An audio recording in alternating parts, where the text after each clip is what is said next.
एक बच्चे ने एक वीडियो मीटिंग कैंसिल होने के बाद में डाल दिया, एक फोटो खिंचाने के लिए। उसके खिलाफ आप कार्रवाई कर रहे हो, थानेदार को सस्पेंड कर रहे हो। सस्पेंड तो ये मुख्यमंत्री होना चाहिए। हो सकता है, हमें तो इसमें बहुत बड़ी साजिश लग रही है। तो ये बेईमान लोग हैं और षड्यंत्र रचने का काम करते हैं, इसके अलावा इनका कुछ भी काम नहीं है।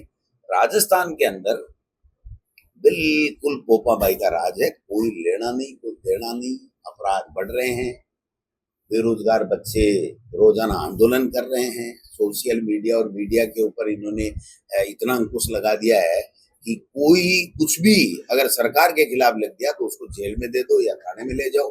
आपने देखा होगा रिफाइनरी, आप रिफाइनरी को 4 महीने पहले उद्घाटन करने वाले थे, आपने रिफाइनरी का उद्घाटन नहीं किया और उद्घाटन के 24 घंटे के अंदर देश का प्रधानमंत्री आ रहा है और आप वहां पर आग लग रही है। तो किसकी जिम्मेदारी है भाई? डबल इंजन की सरकार क्या हमको परेशान करने के लिए, जनता को परेशान करने के लिए डबल इंजन की सरकार है या काम करने के लिए?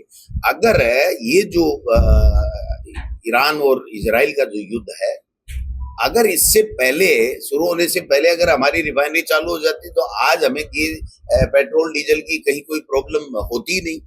लेकिन आज आप देखना, ये जो बंगाल के चुनाव हो जाएंगे 29 तारीख को, इसके बाद में 10-10, 15-15, 20-20 रुपए पेट्रोल और डीजल में प्रति लीटर के अंदर बढ़ने वाले हैं पैसे। महंगाई जितनी बड़ी मार आएगी, आप बताइए। 4 दिन हो गए, बता ही नहीं पा रहे कि ये आग कैसे लगी, किसने लगाई, कौन दोषी है, किसका सुपरविजन था, जिम्मा किसका था।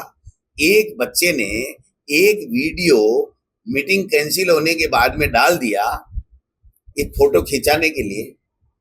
उसके खिलाफ आप कार्रवाई कर रहे हो, थानेदार को सस्पेंड कर रहे हो। सस्पेंड तो ये मुख्यमंत्री होना चाहिए कि आप अपनी जिम्मेदारी नहीं निभा पाए प्रदेश के अंदर। सस्पेंड तो हरदीप पुरी होना चाहिए, जिसके अंडर के अंदर ये रिफाइनरी आती है, उसको बर्खास्त करना चाहिए मंत्री पद से, मुख्यमंत्री को हटाना चाहिए। तो वो काम करना चाहिए, वो तो नहीं कर रहे हैं।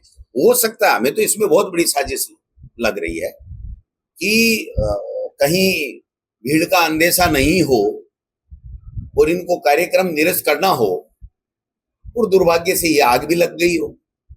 कहीं दोनों का कनेक्शन तो नहीं है, ये जांच का भी विषय है, ये जांच भी होनी चाहिए। बहुत दुखद घटना है आग लगना, और देश के प्रधानमंत्री के आने के वक्त लाखों लोग, हो सकता है जैसा बीजेपी कह रही है, मैं तो मानता नहीं कि इतने लोग आते, लेकिन लाखों लोग जैसे बीजेपी कह रही है अगर आते तो क्या होता बताइए। दुनिया में ऐसा हादसा नहीं हुआ जैसा हादसा हो जाता। तो इसकी जिम्मेदारी कौन है? ट्रंप रोजाना जो कह रहा हमारे लिए, कल क्या कह रहा, नरक का गड्ढा है हिंदुस्तान। शर्म करो, देश के प्रधानमंत्री हो आप, आपको जवाब।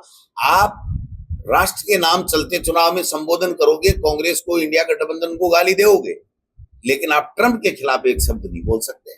कितने दिन बचोगे? आप अडानी के खिलाफ एक दिन नहीं बोल सकते, कितने दिन बचोगे? आप हमारे ईडी भेज सकते हो, हमारे लोगों के बंगाल में 200 अफसर और नेता, उनके सबके घरों के बाहर ईडी बैठी है कि नहीं?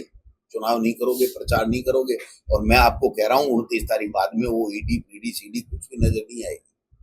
तो संवैधानिक संस्थाओं का दुरुपयोग, तानाशाही, लोकतंत्र को खत्म करना, संविधान को नहीं मानना, और पूरी तरीके से राजस्थान के अंदर ये गवर्नमेंट फेल है।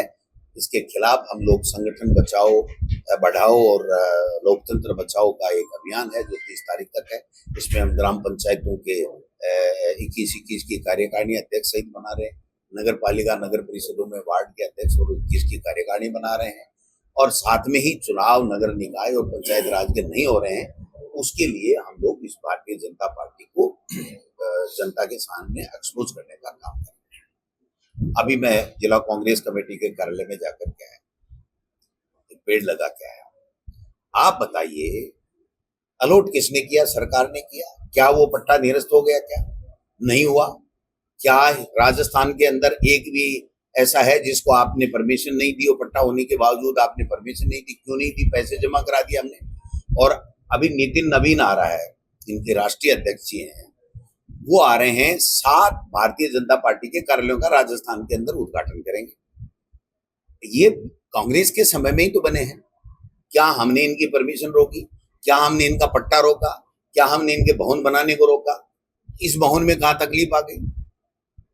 ये जो जिस तरीके की तानाशाही, गुंडागर्दी और जिस तरीके के लोकतंत्र को खत्म करने का काम कर रहे हैं, क्रेश करने का काम कर रहे हैं विपक्ष को, ये जनता सब समझ रही है। समय आने पे जवाब देगी।